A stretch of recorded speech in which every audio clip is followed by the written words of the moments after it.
So now we have a quick overview of Ted Hughes's Hawk Roosting. So in its simplest form, it's about a hawk. It's told from the perspective of the hawk looking down on the world from the top of a very high tree.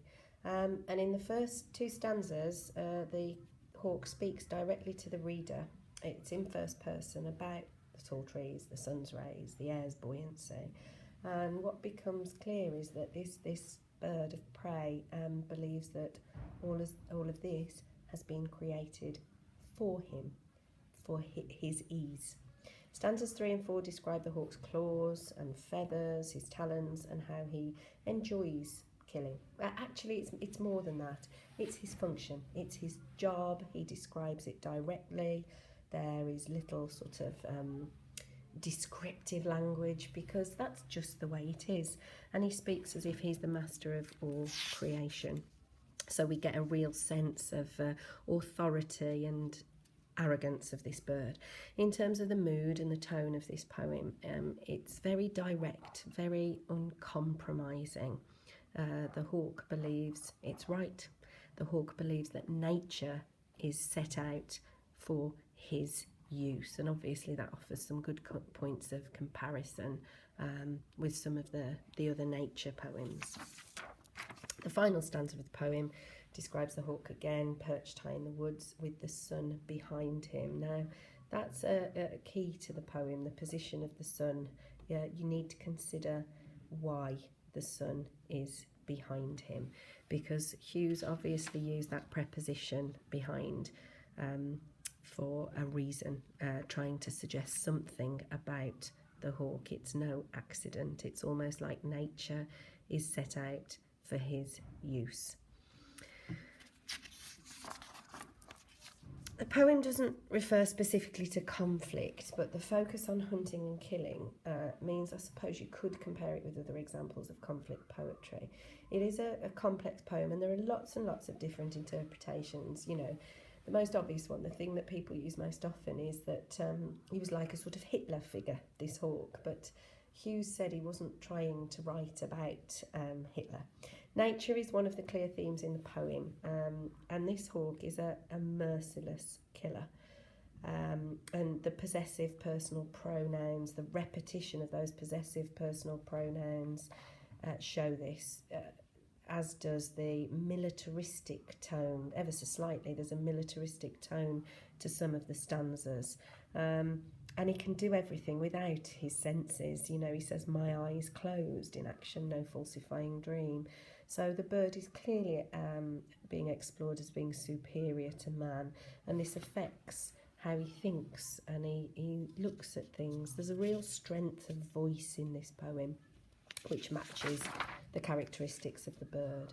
So here's some possible interpretations, because we said it's open to lots of them. Maybe he's praising the bird. Alternatively, he could be objectively describing the bird.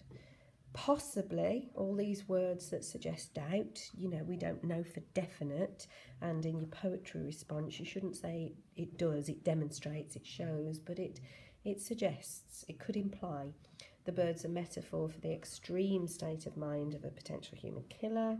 Maybe it's a metaphor for the power of nature as a force. Maybe it's exploring perhaps the dictatorship and the mindset that would drive a dictator. One reading of the poem is that the hawk's a symbol of all evil, cold-blooded killing of a serial killer, ruthless dictator.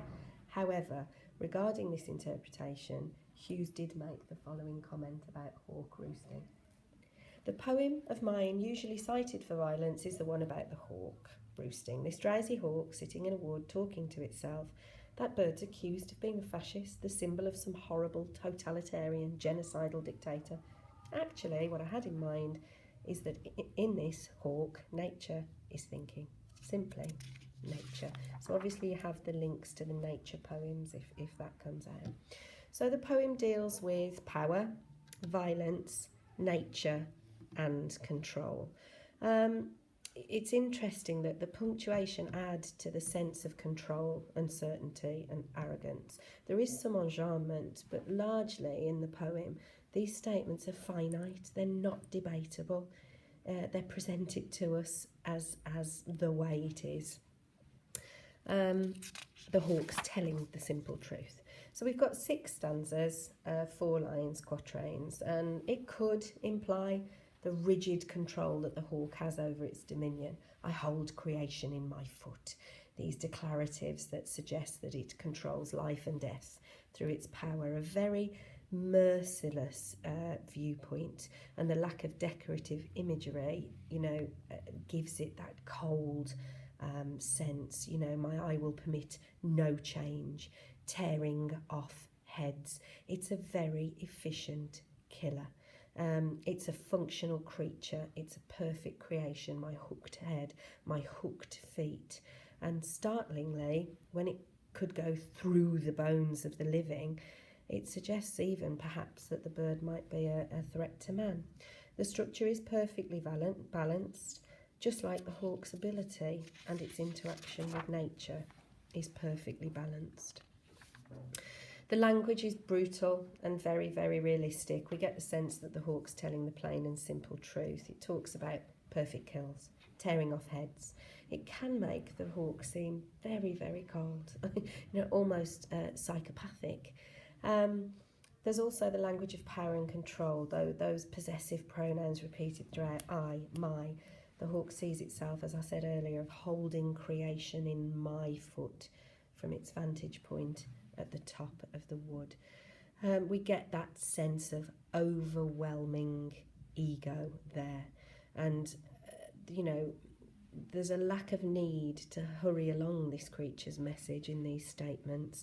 There's no rush. This is an overwhelming ego that has a certainty and an assuredness about it, and that's enhanced by the writer's technique. So we can link Hawk Roosting to Death of a Naturalist and to autumn with the theme of nature, obviously, and then there would be a good link to Ozymandias with the theme of power.